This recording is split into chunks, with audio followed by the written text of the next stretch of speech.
Good morning, everyone. As you know, in last class, we were discussing about the Ohm's law and the concept of resistance.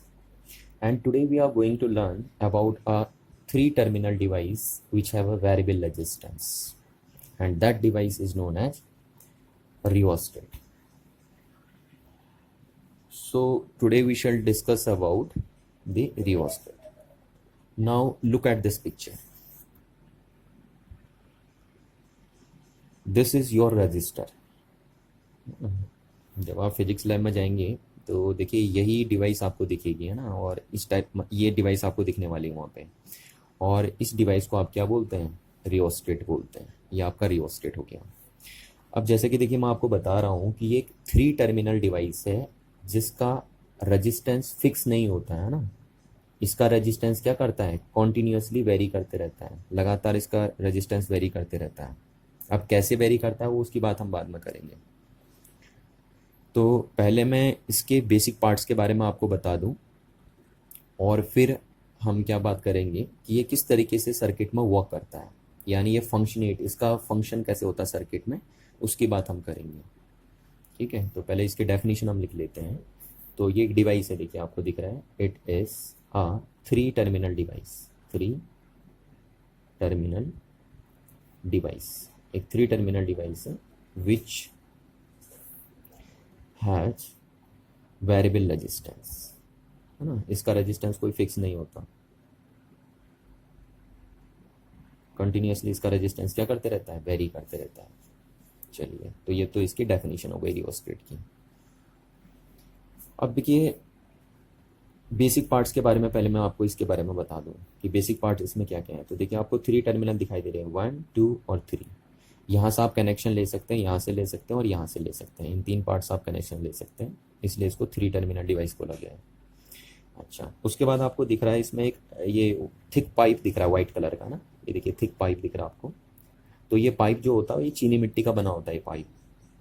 और इस pipe के ऊपर आपको ये दिख रहा है ब्लैक ब्लैक कलर का एक वायर क्या कर रखी है? टाइटली वाउंड कर रखी है इसके ऊपर। ये ब्लैक ब्लैक कलर की वायर क्या कर रखी है इसके ऊपर, है ना, टाइटली वाउंड कर रखी है।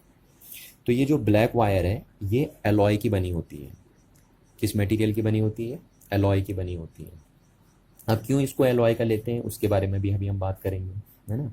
फिलहाल ये एलॉय है और एलॉय में मोस्टली ये यूज़ होता है नाइक्रोम या फिर आपका कॉन्स्टेंटाइन। तो आपको ध्यान रखना ये जो वायर है यहाँ पे ली गई है ये एलॉय है, और इसमें एलॉय में भी कौन सा एलॉय यूज़ कर रखा है? इसमें नाइक्रोम यूज़ कर रखा है। चलिए, उसके बाद आपको दिख रहा है इसमें एक ब्रिज जैसा दिख रहा है ना, ऊपर से ये देखिए एक डंडा दिख रहा है आपको ये। तो ये मेटल का बना होता है ये ब्रिज बोलते हैं आप इसे। ठीक, और उसके ऊपर से आपको ये दिख रहा है देखिए पॉइंटर टाइप का। तो ये पॉइंटर नहीं बोलेंगे आप, इसको स्लाइडर बोलेंगे। ये इस ब्रिज के ऊपर स्लाइड कर जाएगा, देखिए ये ऐसे ऐसे करके। ठीक है, तो ये तो इसके बेसिक पार्ट्स के बारे में बात रही। इसमें एक ब्रिज है जो मेटल का बना हुआ है, एक स्लाइडर है, एक चीनी मिट्टी का पाइप है, उसके ऊपर से एलॉय की वायर टाइटली वाउंड कर रखी है, और थ्री टर्मिनल इसमें है आपके पास। तो ये तो रहा इसका इंट्रो बेसिक पार्ट्स का। अच्छा, अब देखिए जैसे आपको पता है आप बैटरी जब बनाते हैं सर्किट में ना, तो आप पूरी बैटरी नहीं बनाते सर्किट में, आप उसका एक सिंबल बनाते हैं। तो आपको पता है आप बैटरी का सिंबल ऐसे बनाते हैं सर्किट में, बनाते नहीं बनाते हैं? ये क्या है? Symbol of battery.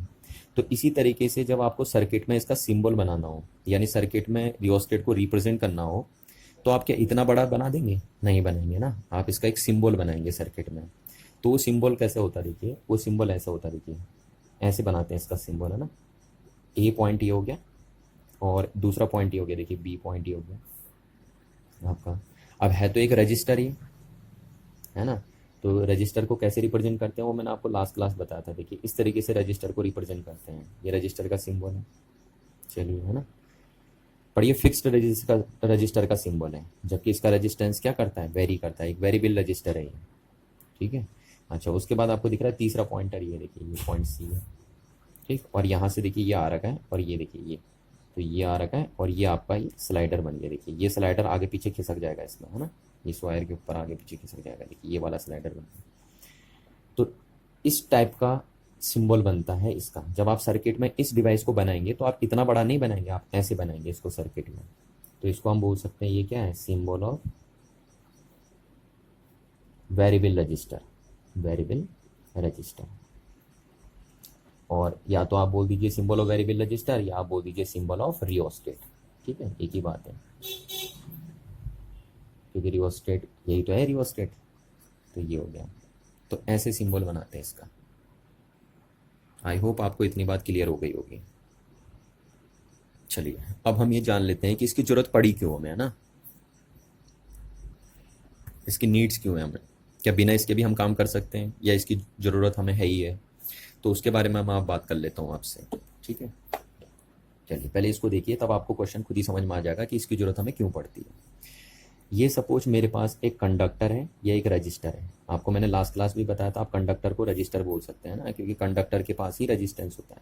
तो ये कंडक्टर है या एक रजिस्टर है, और इस रजिस्टर में हमने यहाँ एक बैटरी लगा दी। ठीक है, ये बैटरी लगा दी हमने 20 वोल्ट की बैटरी, ये प्लस टर्मिनल माइनस टर्मिनल। चलिए अब यहाँ पे क्या किया हमने, देखिए कि ये बैटरी क्या करेगी, जब 20 वोल्ट की बैटरी आप इस कंडक्टर के 2 पॉइंट्स के अक्रॉस लगा देंगे या इस रजिस्टर के अक्रॉस लगा देंगे, तो ये 20 वोल्ट का पोटेंशियल डिफरेंस यहाँ अप्लाई हो जाएगा, है ना, क्योंकि 20 वोल्ट की बैटरी है तो कितना पोटेंशियल डिफरेंस अप्लाइड हो जाएगा यहाँ इन दो टर्मिनल्स के बीच में, 20 पोटेंशियल डिफरेंस अप्लाइड हो जाएगा। और उस पोटेंशियल डिफरेंस को अगर आपको मेजर करना है कि कितना पोटेंशियल डिफरेंस इस रजिस्टर के अक्रॉस इस बैटरी ने लगाया है ना, ये वेरिएबल बैटरी हम इसे बना देते हैं। ठीक है,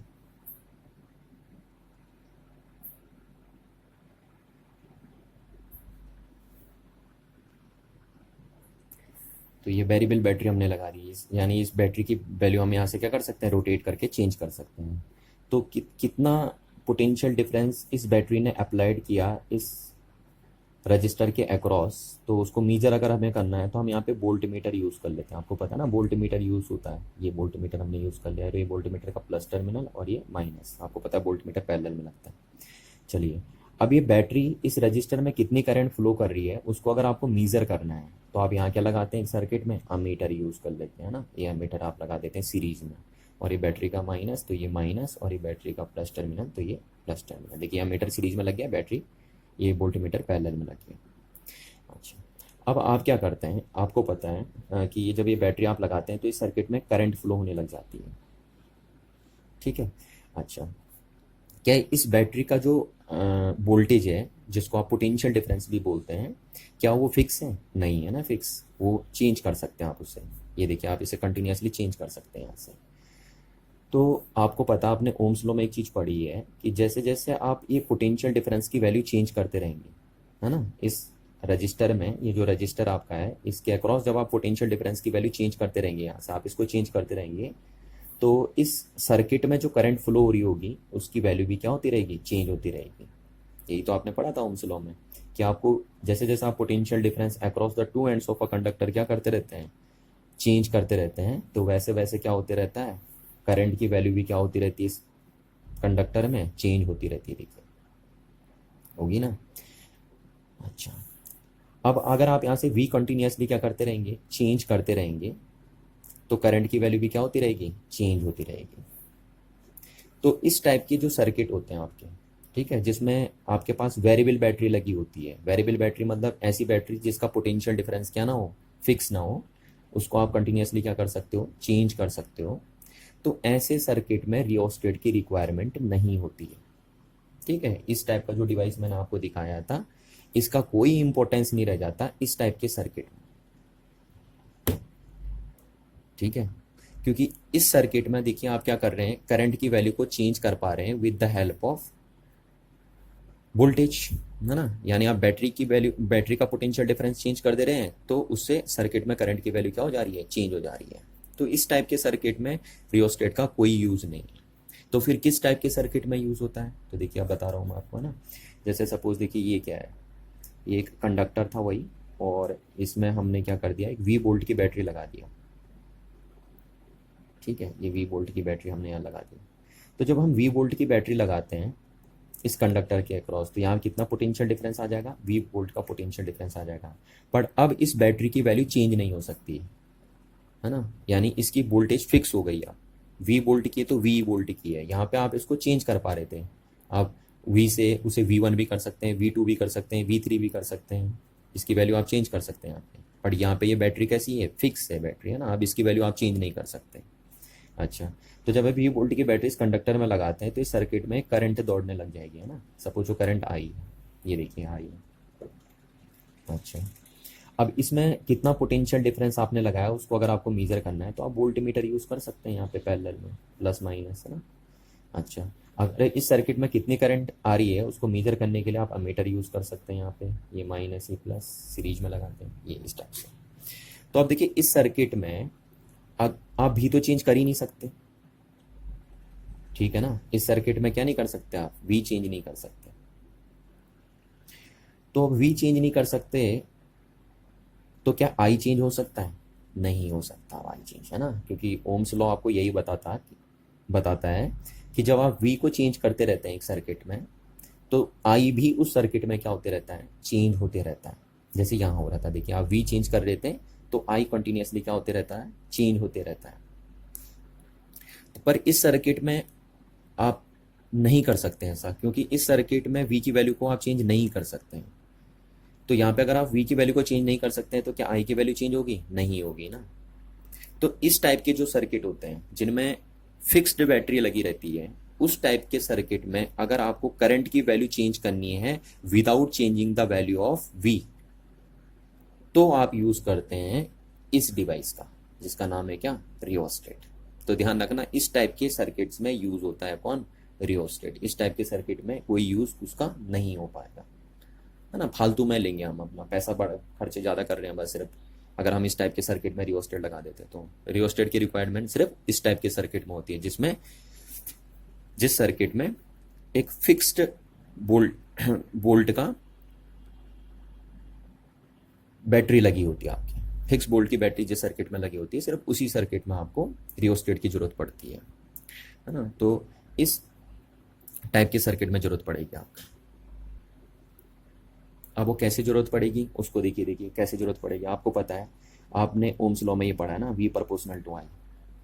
पर यहाँ पे देखिए आप वी को इंक्रीज नहीं कर सकते, यहाँ पे चेंज कर सकते थे आप, है ना। आप वी को बढ़ा रहे हैं तो आई भी बढ़ेगा इस सर्किट में, पर इसमें नहीं कर सकते आप ऐसा। तो एक बार फिक्स हो गया, एक वी आपने लगाया, वी वोल्ट की बैटरी लगाई आपने इस कंडक्टर के अक्रॉस या इस रजिस्टर के अक्रॉस, और उससे एक पर्टिकुलर करंट सर्किट में दौड़ने लग गई, ठीक है।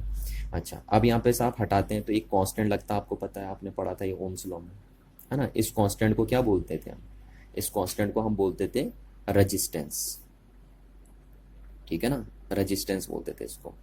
ये देखिए रेजिस्टेंस ऑफ दिस कंडक्टर, इस कंडक्टर का ये रेजिस्टेंस होता था। चलिए अब देखिए क्या है, अगर मैं बोल रहा हूँ कि मेरे को सर्किट में करंट की वैल्यू चेंज करनी है, इस सर्किट में मेरे को करंट की वैल्यू क्या करनी है, चेंज करनी है विदाउट चेंजिंग दी वी। क्योंकि देखिए अगर आप वी चेंज करते हैं तो आई तो चेंज हो ही जाएगा ना, इसमें कोई बड़ी बात नहीं है। वी को चेंज करके आई को चेंज तो सभी कर सकते हैं, बट हम आपसे कह रहे हैं कि आपको वी भी चेंज नहीं करना है और आई को चेंज करना है विदाउट चेंजिंग ऑफ वी। तो आप क्या कर सकते हैं, तो हम बोलेंगे हम सर्किट का रेजिस्टेंस चेंज कर देंगे, ठीक है। देखिए हम वी को छेड़ेंगे नहीं, वी को फिक्स रखेंगे, जैसे यहाँ पे देखिए वी फिक्स है, पर हम सर्किट के रेजिस्टेंस को क्या कर देंगे, चेंज कर देंगे। और सर्किट का अगर हम रेजिस्टेंस चेंज कर देंगे तो हम सर्किट में करंट की वैल्यू को क्या कर सकते हैं, चेंज कर सकते हैं। तो इस बात को ध्यान रखना आपको कि अगर कभी आपको करंट चेंज करनी हो बिना पोटेंशियल डिफरेंस को चेंज किए हुए, है ना, करंट को चेंज करना हो without changing the potential difference, तो आपके पास कौन सा कंपोनेंट ऐसा होगा जो बिना पोटेंशियल डिफरेंस को चेंज किए हुए करंट में चेंजेस ले आए, तो वो डिवाइस है आपका रियोस्टेट। अब कैसे देखिए, है ना, मैं एक बार बताऊं, देखिए इस सर्किट का रेजिस्टेंस अभी कितना है, आर है ना, और वी वोल्ट की बैटरी इसमें लगी है। अब हम क्या करते हैं, देखिए कैसे मैं चेंज करूंगा, देखो रियोस्टेट कैसे ही काम करता है ना। ये लगाया आपने, इसका रेजिस्टेंस कितना था, आर था ना, ये आर था। चलिए अब हमने ये लगाई थी वी वोल्ट की बैटरी, ये वी वोल्ट की बैटरी लगाई थी आपने, वही बैटरी है ना। चलिए देखिए ये है, अब आप यहाँ अमीटर लगा देंगे अगर आपको करंट मेजर करनी है सर्किट में, तो ये माइनस और ये प्लस। चलिए ये वोल्ट मीटर आप लगा देंगे कि कितनी पोटेंशियल डिफरेंस आपने अप्लाइड किया इसके अक्रॉस। अब क्या होगा, देखिए आप रियोस्टेट लगाते हैं, रियोस्टेट का सिंबल मैंने कहा था ना ऐसे होता है, तो आप ऐसे लगाएंगे, देखो रियोस्टेट को यहाँ से आप तार खोलेंगे ये, और ये इस टाइप से आएगा रियोस्टेट, और यहाँ नहीं छुएंगे आप, है ना इसको। ये टर्मिनल आप कहाँ जोड़ेंगे, देखिए ये कहीं नहीं जुड़ा है, यहाँ पे खाली है ये, तो ये जुड़ेगा ऐसे करके आप, ये ऐसे आएगा, देखिए इस टाइप से आ जाएगा। मैं यहाँ पे बना देता हूँ, देखिए क्लियर डायग्राम है ना, क्लियर ये है आपका, देखिए आपको यहाँ देखिए, ये तो था आपका ये आर, इसके अक्रॉस बैटरी, वोल्टेज कितनी आ रही है उसको मेजर करने के लिए वोल्ट मीटर आपने लगा दिया, ठीक है, ये आपकी बैटरी हो गई। और सर्किट में कितनी करंट आ रही है उसको मेजर करने के लिए आपने अमीटर यूज़ कर लिया, देखिए ये प्लस और माइनस। अब देखिए मैं यहाँ पे रियोस्टेट लगाता हूँ, देखिए ऐसे लगता है रियोस्टेट सर्किट में, ध्यान से देखना। एक टर्मिनल ये है, देखिए ये वाला जो मैं आपको बता रहा था, ये टर्मिनल ए टर्मिनल, ठीक है, यहाँ पे दिख रहा है ना आपको रियोस्टेट का सिंबल, ये ए टर्मिनल, ये लगा रियोस्टेट, ये देखिए रियोस्टेट लगा रहा हूँ मैं, और ये रियोस्टेट का दूसरा टर्मिनल ऐसे लगते हैं, ठीक है, इसको नहीं लगाएंगे आप। इस टर्मिनल का यूज़ करेंगे तो ध्यान रखना इसका यूज़ नहीं करना आपको, और इसका यूज़ करेंगे तो इसका यूज़ नहीं करना आपको, इस बात का आपको ध्यान रखना ना। तो एक टर्मिनल तो आप ये वाला यूज़ करेंगे। चलिए, उसके बाद ये देखिए, ये यहाँ से ये आया, ये देखिए आपको दिख रहा है, और ये वाला है ऐसे यहाँ से आ जाएगा, देखिए कहीं नहीं जुड़ा है ना, ये छोड़ा खुला छोड़ देना आपको, और ये यहाँ जुड़ जाएगा, देखिए ऐसे करके, समझ में आ रही ना बात, ऐसे जुड़ेगा देखिए। तो ये रेजिस्टेंस हो गया आर। अच्छा, अब आप इसको आगे पीछे खिसकाएंगे, ठीक है, ये स्लाइडर मैंने आपसे कहा था ना, ये आगे पीछे खिसक जाता है स्लाइडर। तो अगर आप इसको आगे पीछे यहाँ से स्लाइड करेंगे इस वायर के ऊपर, ये वायर थी ना, मैंने कहा था इसमें ये वायर लगी होती है, देखिए ये जो वायर है ये है, देखिए आपके पास, ये आपको दिख रही है, देखिए वायर, ठीक है ना, ये वायर देखिए, ये दिख रही है आपको ये वायर। तो इस वायर के ऊपर ये स्लाइडर स्लाइड कर जाता है ये। तो अगर आप इसको स्लाइड करेंगे, देखिए, तो इससे इसको स्लाइड करने से क्या होगा, इसका रेजिस्टेंस चेंज होगा, और क्योंकि ये इसके साथ लगा पड़ा है, देखिए ये, तो ये सर्किट में क्या कर देगा ना, ये इस पूरे सर्किट में ये रियोस्टेट आने से, यहाँ पे ये क्या है, यहाँ पे रियोस्टेट लगा है, तो ये रियोस्टेट के आने से अब सर्किट में करंट की वैल्यू चेंज हो जाएगी, क्योंकि सर्किट का आर चेंज हो गया, देखिए रेजिस्टेंस चेंज हो गया, पहले सिर्फ इतना रेजिस्टेंस था सर्किट में, अब इतना, और इसका रेजिस्टेंस भी आ गया, आया, और इसका रेजिस्टेंस कोई फिक्स नहीं है, आप इसको स्लाइड करके, इसको आगे पीछे करके क्या कर सकते हैं, इसका रेजिस्टेंस चेंज कर सकते हैं। अब इसको आगे पीछे करके रेजिस्टेंस कैसे चेंज होता है उसको भी मैं बताऊंगा आपको, है ना, कि इसको आगे पीछे करके रेजिस्टेंस कैसे चेंज होता है। फिलहाल आप देखिए कि पहले सिर्फ इतना रेजिस्टेंस था इस सर्किट का, जैसे ऊपर दिख रहा है आपको यहाँ, अब इसके आने से रेजिस्टेंस चेंज हो गया सर्किट में, तो सर्किट में भी तो उतना ही है, अभी भी बैटरी तो उतने ही वोल्ट की लगी है, देखिए अभी भी 20 वोल्ट की बैटरी हमने लगाई है, ठीक है, बट सर्किट में अब आर की वैल्यू क्या हो गई है, चेंज हो गई है, देखिए ये था ना formula R equals to V upon I, तो वी तो अभी भी उतना ही है, पर क्या आर उतना ही रहा अभी नहीं, आर इतना और इतना इसका भी हो गया एक्स्ट्रा, ठीक है, और कोई इसका आर फिक्स नहीं है, वो चेंज हो सकता है अगर आप इसको स्लाइड करते हैं इसके ऊपर से ऐसे ऐसे करके, तो ठीक है, तो इसका आर क्या होगा, चेंज हो जाएगा। अब कैसे चेंज होता है स्लाइड करने से वो कह रहा हूँ मैं आपको बताऊंगा अभी, उसकी टेंशन आपको नहीं लेनी। तो फिलहाल आप सर्किट का आर चेंज हो गया, तो आर से मैंने मान लिया कि पहले सर्किट में रेजिस्टेंस की वैल्यू थी आर यहाँ पे, अब सर्किट में रेजिस्टेंस की वैल्यू हो गई, मैंने मान लिया आर डैश हो गई, ठीक है, इसके आने से ये आर डैश हो गई, और ये कोई आर डैश फिक्स नहीं होगा, ये चेंज कर सकते हैं आप स्लाइड करके। तो अब सर्किट में करंट की वैल्यू क्या अभी भी आई रहेगी, नहीं, अब क्या हो जाएगी, आई से आई डैश हमने मान ली, तो आई डैश हो जाएगी अब सर्किट में करंट की वैल्यू। तो यहाँ पे देखिए आपने इस सर्किट में विदाउट चेंजिंग इन वी आपने करंट को क्या कर दिया है, चेंज कर दिया है ना, बिना वी में चेंज किए हुए आपने सर्किट में करंट की वैल्यू को क्या कर दिया है, चेंज कर दिया है with the help of resistance of the circuit. तो ऐसा कौन सा डिवाइस है कि जो सर्किट में बिना पोटेंशियल डिफरेंस चेंज किए हुए करंट में चेंजेस ला सकता है, तो वो डिवाइस आपका रियोस्टेट, क्योंकि रियोस्टेट क्या करता है, सर्किट में रेजिस्टेंस की वैल्यू को क्या कर देता है, चेंज कर देता है, और सर्किट में रेजिस्टेंस की वैल्यू चेंज होने से क्या होता है, सर्किट में करंट की वैल्यू चेंज हो जाती है, जबकि हमने सर्किट में पोटेंशियल डिफरेंस को क्या रखा है, कांस्टेंट रखा है। चलिए, तो इतनी बात आई होप आपको समझ में आई होगी। अच्छा, अब देखिए मैं यहाँ पे आपसे बार बार एक बात बोल रहा हूँ कि अगर आप इस स्लाइडर को आगे पीछे खिसकाएंगे ना, तो इसका रेजिस्टेंस कैसे चेंज हो जा रहा है उसको समझते हैं। ये कह रहा हूँ ना मैं आपसे, देखिए रियोस्टेट है, अब मैं कह रहा हूँ इसको आगे पीछे आप खिसकाएंगे तो इसका रेजिस्टेंस कैसे चेंज हो जा रहा है, इसको समझते हैं आप, क्योंकि रियोस्टेट क्या है, वेरिएबल रजिस्टर है एक तरीके का ना।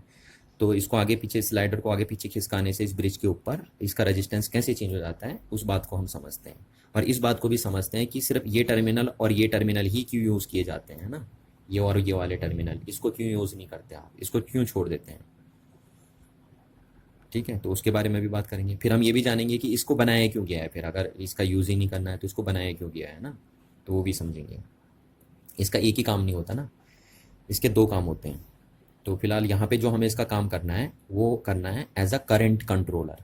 ठीक है, यहाँ पे हम इसका यूज़ किसके तरीके से कर रहे हैं, करंट कंट्रोलर के जैसे यूज़ कर रहे हैं। इसके कह रहा हूँ दो काम होते हैं, इसका सिर्फ एक ही काम नहीं होता, मल्टीपर्पज़ डिवाइस है ना ये, तो दो काम ही करता है। ये सर्किट में करंट की वैल्यू को भी कंट्रोल करता है और सर्किट में पोटेंशियल डिफरेंस की वैल्यू को भी कंट्रोल करता है, यानी ये इसको भी कंट्रोल करता है, इसको भी कंट्रोल करता है। पर जब हम इसके थ्रू, इस डिवाइस के थ्रू करंट को कंट्रोल करते हैं तो हम सिर्फ दो टर्मिनल यूज़ करते हैं, एक ये टर्मिनल और एक ये टर्मिनल। ठीक, अच्छा, दूसरा, जब हम इसके थ्रू वी को कंट्रोल करते हैं, यानी सर्किट में पोटेंशियल डिफरेंस की वैल्यू को कंट्रोल करते हैं, तो तब हम तीनों टर्मिनल यूज़ करते हैं, 1 2 और 3। पर इस डिवाइस से सर्किट में वी को कैसे कंट्रोल करते हैं वो आपके सिलेबस में नहीं है। तो हम सिर्फ ये पढ़ेंगे कि इस डिवाइस के थ्रू आप सर्किट में करंट की वैल्यू को कैसे कंट्रोल करते हैं। तो ध्यान रखना, आपको हमेशा कौन से टर्मिनल यूज़ करने हैं, इसका मतलब ये और ये वाले टर्मिनल यूज़ करने हैं, इसको आपको नहीं छेड़ना है कभी भी। ठीक है, इसको खाली रहने देना, जैसे मैंने यहाँ खाली रहने दिया, देखिए इसको। और इस टाइप का डिवाइस आपको दिखता भी है, देखिए आपने घर में रेगुलेटर देखा ना, पंखे का रेगुलेटर आपने देखा होगा, तो बिल्कुल पंखे का रेगुलेटर ही है ये, समझ लीजिए आप। जो आपके पंखे का रेगुलेटर है, जैसे आप पंखे के रेगुलेटर को घुमाते हो तो उसका रेजिस्टेंस भी चेंज होता है ना, और उसके रेजिस्टेंस चेंज होने से सर्किट में करंट की वैल्यू क्या हो जाती है, चेंज हो जाती है। तो सेम वही यहाँ पे भी है, इसको भी अगर आप घुमाते हो, है ना, यहाँ पे घुमाना नहीं होता है, यहाँ पे स्लाइड करना होता है। तो अगर आप इसको घुमाते हो तो सर्किट में रेजिस्टेंस की वैल्यू चेंज होती है, और सर्किट में रेजिस्टेंस की वैल्यू चेंज होने से सर्किट में करंट की वैल्यू चेंज कर देता है ये डिवाइस, बिना वी को चेंज किए हुए। ठीक है, क्योंकि वी को चेंज करके तो आई में चेंजेस सभी ला सकते हैं ना, वो तो पता ही है सबको, ओम्स लॉ कहता ही ऐसा है। चलिए, तो अब ये समझते हैं कि इसको स्लाइड करने से कैसे इसका रेजिस्टेंस चेंज हो जाता है, उस बात को हम समझते हैं और इसकी प्रॉपर वर्किंग समझते हैं हम।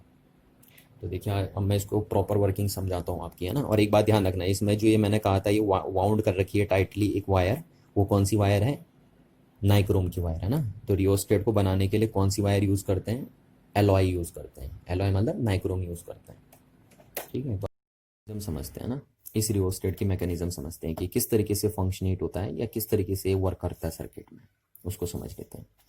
तो देखिए आपको सबसे पहले इसमें जो ये वायर दिख रही है, देखिए दिख रही है वायर, ये एलॉय की वायर होती है ना। तो ये पॉइंट में ए ले लेता हूँ और ये पॉइंट हमारा बी हो गया, ये वाला पॉइंट। ठीक है, अच्छा, अब ये देखिए इन दो पॉइंट्स के बीच में ये वायर लगी है, देखिए ये इस तरीके से वायर लगा रखी है ना, वाउंड शेप में लगा रखी है। ठीक है, और इस वायर को ऐसा लगाने का पर्पज़ ये है कि कम से कम एरिया में ज़्यादा से ज़्यादा लेंथ कवर हो जाए, बस इसका पर्पज़ ये है, इसलिए वाउंड शेप में रखी है वायर। तो मैं मान लेता हूँ इस वायर की लेंथ कितनी है, एल है। ठीक है, पूरी लेंथ खोल के नापेंगे आप, लेंथ है तो, हाँ ये ध्यान रखना, ऐसी लेंथ नहीं नापेंगे, इसको लेंथ नहीं बोलेंगे, लेंथ तो आप खोल के नापेंगे पूरा। तो ये वो तो कह रहा हूँ, इसको वाउंड करने का पर्पज़ क्या है, ताकि कम से कम एरिया में ज़्यादा से ज़्यादा लेंथ कवर हो जाए। चलिए, अब ये जो वायर है आपको पता है ना, ये रियोस्टेट है, तो रियोस्टेट है तो इसका रेजिस्टेंस होगा, कुछ ना कुछ होगा या नहीं होगा, यानी एक तरीके का रजिस्टर ही तो है ये रजिस्टर ही है, बट इसका रेजिस्टेंस क्या करता है, कंटिन्यूसली वेरी कर सकता है। समझ में आ रही ना बात, बस इतना फर्क है ना। ये रजिस्टर ही है कह रहा हूँ मैं, पर इसका रेजिस्टेंस क्या करता है, कंटिन्यूसली वेरी कर सकता है, वेरिएबल रजिस्टर है। चलिए अब कैसे, देखिए, तो ये हम ले लेते हैं। अब आपको पता है रजिस्टर आपको बनाना है, ये रजिस्टर ही तो है ना। तो रजिस्टर अगर आपको बनाना है तो आप किस वायर का यूज़ करते हैं, एलॉय का यूज़ करते हैं, जो हमने यहाँ पे किया है, देखिए एलॉय।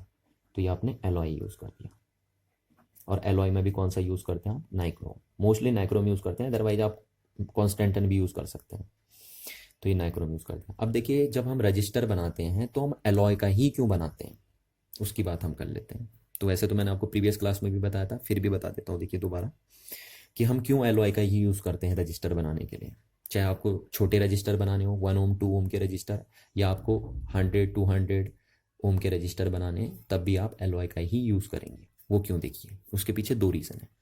पहला रीज़न तो ये है कि एलॉय का यूज़ कंडक्टर से, एलॉय का रेजिस्टेंस, सॉरी, पहला रीज़न ये है कि जो एलॉय का रेजिस्टेंस होता है वो कंडक्टर से क्या होता है, ज़्यादा होता है। और दूसरा रीज़न ये है कि जो एलॉय का रेजिस्टेंस है वो टेम्परेचर के साथ सडनली वेरी नहीं करता, है ना, यानी टेम्परेचर चेंज होने से एलॉय का रेजिस्टेंस ज़्यादा चेंज नहीं होता है। जबकि कंडक्टर में क्या होता है ना, कंडक्टर का रेजिस्टेंस टेम्परेचर के साथ सडनली वेरी कर जाता है। अगर आप हल्का सा भी कंडक्टर का टेम्परेचर चेंज कर देते हैं तो उसके रेजिस्टेंस में सडनली वेरिएशन देखने को आपको मिलता है। तो यहाँ पे एलॉय लेने के पीछे तो रीज़न ये है, ठीक है, क्योंकि एलॉय के ही बनते हैं रजिस्टर, और क्यों बनते हैं उसके रीजन मैंने आपको बता दिए, दो रीजन। चलिए, तो अब ये एलॉय बना दिया आपने। अब इस वायर का रेजिस्टेंस कितना होगा, है ना, ये जो वायर का आपने पीस लिया है, ये जो वायर ले लिया आपने एल लेंथ की, इसका रेजिस्टेंस कितना होगा उसको आप इस फॉर्मूले से कैलकुलेट करते हैं। देखिए R equals to rho L upon E, ठीक है, ये फॉर्मूला मैंने आपको लास्ट क्लास बताया था। तो इस फॉर्मूले से डिसाइड होता है कि इसका रेजिस्टेंस कितना होगा इस वायर का। जहां पे देखिए क्या है, ये R है इस वायर का रेजिस्टेंस, रो है रेजिस्टिविटी या specific resistance of this wire, L is the length of this wire and A is the cross sectional area of this wire, ठीक है। अच्छा, अब ये क्या चीज होती है, देखिए रेजिस्टिविटी, स्पेसिफिक रेजिस्टेंस इसको हम बोलते हैं, या रेजिस्टिविटी भी हम बोलते हैं। तो इसके डेफिनेशन तो मैं आपको नहीं बताऊंगा क्योंकि उसके डेफिनेशन हम पहली क्लास में डिस्कस कर चुके थे, बट इसको मैं बता दूं कि जो रेजिस्टिविटी होती है किसी भी मटेरियल की, वो दो चीज़ों पे डिपेंड करती है। एक तो नेचर ऑफ मटेरियल पे डिपेंड करती है, किस पे डिपेंड करती है, नेचर ऑफ मटेरियल पे। किसी भी मटेरियल की रेजिस्टिविटी एक तो उसके नेचर पे डिपेंड करती है कि किस मटेरियल का बना है, जैसे वो नाइक्रोम का बना है या कॉन्स्टेंट का बना है ना। और दूसरा वो डिपेंड करती है टेम्परेचर पे। इन दो फैक्टर पे डिपेंड करती है किसी भी मटेरियल की रेजिस्टिविटी। अच्छा, अब देखिए, अगर मैं सपोज बात करूं, नाइक्रोम की वायर हमने यहाँ पे ली और इसका हमने टेम्परेचर भी फिक्स कर दिया, रूम टेम्परेचर पे हम बात कर रहे हैं, तो इसकी रेजिस्टिविटी फिक्स हो जाएगी, ठीक है, क्योंकि मटेरियल भी आपने फिक्स कर दिया है और टेम्परेचर भी फिक्स कर दिया है, तो इसकी रेजिस्टिविटी क्या हो जाएगी, फिक्स हो जाएगी इस वायर की। और अगर आप मटेरियल चेंज करेंगे, जैसे आप नाइक्रोम से कॉन्स्टेंटन लेंगे, तो फिर इस मटेरियल का क्या होगा, फिर जो वायर होगी उसका रो चेंज हो जाएगा, क्योंकि नाइक्रोम के लिए उसकी वैल्यू कुछ और होगी, कॉन्स्टेंटन के लिए उसकी वैल्यू कुछ और होगी।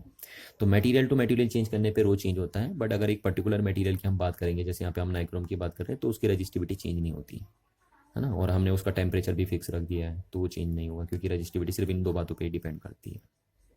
चलिए, तो यानी इस वायर की रेजिस्टिविटी फिक्स हो गई। तो रूम टेम्परेचर पे अगर मैं रेजिस्टिविटी की बात करूं कि नाइक्रोम की जो रेजिस्टिविटी होती है नाइक्रोम वायर की, ठीक है ना, जो नाइक्रोम वायर होती है आपकी, उसकी रेजिस्टिविटी जो होती है वो होती है रूम टेम्परेचर पे अप्रोक्सीमेट इतनी होती है 48 मल्टीप्लाई 10⁻⁻12 ओम मीटर, इतनी होती है लगभग, सॉरी 10⁻⁸ ओम मीटर, इतनी रेजिस्टिविटी होती है अप्रोक्सीमेटली नाइक्रोम वायर के रूम टेम्परेचर पे, है ना। और ओम मीटर क्या है, रेजिस्टिविटी की यूनिट है। अच्छा, तो इस मटेरियल की रेजिस्टिविटी फिक्स हो गई है, चलिए, यानी रो की वैल्यू फिक्स हो गई है। एल लेंथ इसका पहले हमने फिक्स कर दिया है। अब एरिया देखिए, आपको पता ना ये क्या होता है, ये क्रॉस सेक्शनल एरिया होता है। तो ये वायर है आपके पास, अब इस वायर का ये देखिए, ये जो ये है इसको बोलते हैं क्रॉस सेक्शनल एरिया। तो ये सर्किल जैसा आपको दिखता है, और सर्किल का एरिया कितना होता है, पाई आर स्क्वायर, है ना। तो आप ये रख सकते हैं, जहाँ पे आर क्या होगी, इस वायर की रेडियस होगी, तो ये रख दिया आपने। तो अब देखो, जब आप ये वायर ले रहे हो तो आपने इसका मटेरियल फिक्स कर दिया, टेम्परेचर फिक्स कर दिया, तो इसका रो फिक्स हो गया, वो इतनी वैल्यू हो जाएगी इसके रो की। लेंथ इसके आपके ने फिक्स कर दी, जो भी लेंथ आप इसकी लोगे, पाई की वैल्यू फिक्स है। आर इसकी रेडियस आप नाप लोगे, उसकी रेडियस भी फिक्स होगी, है ना। तो इन सब की वैल्यू अगर आप यहाँ पे पुट करेंगे तो आर की वैल्यू निकल के आ जाएगी, यानी पता चल जाएगा इस फॉर्मूले से आपको कि इस मटेरियल का रेजिस्टेंस कितना है। तो वो मैं सपोज मान लेता हूँ, सपोज मैं यहाँ पे मान लेता हूँ कि वो आया आपका 100 ओम। जरूरी नहीं है 100 ओम आएगा, वो तो आप वैल्यू पुट करेंगे ना इन सब की, जो भी आपने रो की वैल्यू इतनी रखेंगे, एल की वैल्यू जो भी आपने ली होगी उसको रखेंगे, आर जो भी रेडियस आएगी इस वायर की उसको हम नापेंगे, तो तब रखेंगे। तो ये वैल्यू मैंने मान ली सपोज 100 ओम आई, ठीक है। तो हम ये मान के चल लेते हैं कि यहाँ पे जनरली इतनी आती है, इसलिए मैं ले रहा हूँ इतना ना, क्योंकि जो रियोस्टेट होते हैं उनकी वैल्यू जनरली इतनी होती है, 100 ओम 200 ओम के रजिस्टर होते हैं। तो इस पूरी वायर का जो रेजिस्टेंस है यहाँ से यहाँ तक, है ना, ये एल लेंथ हमने यहाँ से यहाँ तक ली, तो इस पूरी वायर का जो रेजिस्टेंस है वो 100 ओम है यहाँ से यहाँ तक का, ठीक है, ये हम मान के चल चुके हैं। चलिए, तो किसी भी वायर का जो रेजिस्टेंस होता है वो इस फॉर्मूले से कैलकुलेट किया जाता है, जबकि इस फॉर्मूले से आप कैलकुलेट नहीं करेंगे, देखिए, है ना। रेजिस्टेंस का फॉर्मूला ये भी है, ये भी है, पर ध्यान रखना ये फॉर्मूला कब काम करता है और ये फॉर्मूला कब काम करता है। देखिए, अगर आपको किसी वायर, एक वायर का पीस पड़ा आपके पास ये जैसे, और कहा मैंने इससे कहा कि आप इसका रेजिस्टेंस मेरे को बताइए भैया कि कितना होगा, तो आप इस फॉर्मूले का यूज़ करेंगे, ठीक है, क्योंकि इसमें कहीं करंट वोल्टेज तो लगी नहीं है। अच्छा, अगर ये वायर सर्किट में लगी है, सर्किट में मतलब इसके अक्रॉस बैटरी लगी है, इसमें करंट दौड़ रही है, तो तब इस वायर का रेजिस्टेंस आप इस फॉर्मूले से कैलकुलेट कर सकते हैं। ठीक है, तो आपको दोनों फॉर्मूले पता होने चाहिए, ये कब काम करता है, ये कब काम करता है। चलिए, तो अभी तो हमने इस फॉर्मूले से निकाला, क्योंकि हमने कोई बैटरी उटरी तो लगाई है नहीं है इसमें, है ना, अदरवाइज हम इससे भी कैलकुलेट कर सकते थे। तो ये हो गया आपके पास। अच्छा, तो यहाँ पे आपको इतनी बात समझ में आ गई होगी कि हमने इस पूरी वायर का रेजिस्टेंस कितना मान लिया है, 100 ओम मान लिया है। ठीक है, अब देखिए वायर के रेजिस्टेंस को रियल में ऐसे रिप्रेजेंट करते हैं। देखिए ये पॉइंट ए हो गया, वो तो हमने यहाँ पे क्योंकि वाउंड किया था तो हमने ऐसे दिखा दिया, अदरवाइज वायर का रेजिस्टेंस तो ऐसे दिखाया जाता है ना, इस तरीके से सिंबल बनता है। ये हो गया देखिए ये, और ये पॉइंट हो गया आपका बी पॉइंट। ठीक है, और एक पॉइंट यहाँ लगा, ये देखिए स्लाइडर में यहाँ पे। अच्छा, पहले केस में मैं क्या करता हूँ, जो मैं पहला फिगर बना रहा हूँ उसमें मैं स्लाइडर को यहाँ रखता हूँ कॉर्नर में। ठीक है, ये ध्यान रखना, देखिए कॉर्नर में रखा मैंने स्लाइडर, और ये पॉइंट हो गया आपका सी, ये बन गया ना रियोस्टेट। अच्छा, अब यहाँ लगा देता हूँ मैं बैटरी, देखिए ये लगा दी मैंने बैटरी, और मैंने कहा कौन से टर्मिनल जोड़ने, ये और ये टर्मिनल है ना, ये और ये टर्मिनल, ये यूज़ नहीं होना है। क्यों यूज़ नहीं होना वो अभी आपको खुद ही समझ में आ जाएगा। देखिए ये प्लस टर्मिनल, ये माइनस। सपोज मैंने कितने बोल्ट की बैटरी लगाई इसमें, मैंने लगा दी सपोज 10 बोल्ट की बैटरी। कितने बोल्ट की बैटरी लगा दी है इस वायर के अक्रॉस, 10 बोल्ट की बैटरी लगा दी। अच्छा, अब 10 वोल्ट की बैटरी हमने लगाई, तो क्या आप बता सकते हैं सर्किट में कितनी करंट आ रही होगी? तो आप इस फॉर्मूले से निकाल सकते हैं, कह रहा हूँ, है ना, मैंने कहा था जब सर्किट में होता है तब इस फॉर्मूले से रेजिस्टेंस निकालते हैं, जब नॉर्मली पीस होता है तब इस फॉर्मूले से रेजिस्टेंस निकालते हैं। तो रेजिस्टेंस निकालेंगे हम वी अपॉन आई से। ठीक है, ये तो रेजिस्टेंस हो गया। अच्छा, अब हमें तो रेजिस्टेंस पता है ना इस पूरी वायर का कितना है, पूरी वायर का रेजिस्टेंस कितना है, 100 ओम। एल लेंथ की वायर का रेजिस्टेंस 100 ओम लिया हमने, तो यहाँ से करंट की वैल्यू कितनी आ जाएगी, देखिए करंट की वैल्यू आ जाएगी वी अपॉन आर। ठीक है, और वी की वैल्यू आपने कितनी ली है, 10 वोल्ट, अपॉन रेजिस्टेंस कितना है इस पूरी वायर का, 100 ओम, क्योंकि पूरी वायर यूज़ हो रही है। तो कितना है, यहाँ से आया, जीरो से जीरो कट गया, और 0.1 एम्पियर। ठीक है, क्योंकि बोल्ट पर ओम को क्या बोलते हैं आप, एम्पियर। तो कितनी करंट आ रही है इस सर्किट में, 0.1 एम्पियर की करंट आ रही है इस सर्किट में। तो देखो 0.1 एम्पियर की जो करंट है उसको कितना रेजिस्टेंस सफ़र करके आना पड़ रहा है। देखिए यहाँ से आया, ये पूरा, ये देखिए यहाँ चलना पड़ रहा है, फिर यहाँ से आएगा। तो 0.1 ओम के रेजिस्टेंस को, 0.1 ओम के 0.1 एम्पियर की करंट को कितना रेजिस्टेंस सफ़र करके आना पड़ रहा है, पूरा 100 ओम रेजिस्टेंस उसे सफ़र करके आना पड़ रहा है, क्योंकि वो पूरी लेंथ चल रही है ना। देखिए यहाँ से आ रही करंट, ये ऐसे आई करंट, यहाँ से आई, यहाँ से गई अंदर बैटरी में, ये चली चली चली चली यहाँ पे, अब यहाँ से इधर चली, देखिए तो पूरा 100 ओम का रेजिस्टेंस उसे सफ़र करके आना पड़ रहा है, आना पड़ रहा है ना। चलिए इतनी बात। अब दूसरे केस में हम क्या करते हैं, देखिए तो करंट की वैल्यू इतनी हो गई। ठीक है, अब दूसरे केस में हम क्या करते हैं, देखिए इसका रेजिस्टेंस चेंज कर सकते हैं हम, मैंने कहा ना ये कोई फिक्स रेजिस्टेंस नहीं है इसका 100 ओम। ठीक है, 100 तो मैक्सिमम है इसका, कि इसका इस पूरी वायर का रेजिस्टेंस मैक्सिमम कितना है, 100 ओम। बाकी उसको हम चेंज कर सकते हैं इस स्लाइडर से।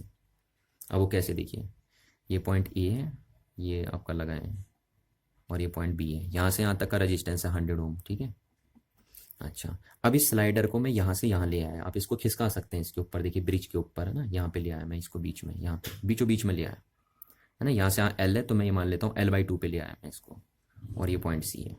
अब लगाई मैंने वही बैटरी लगाई बिल्कुल,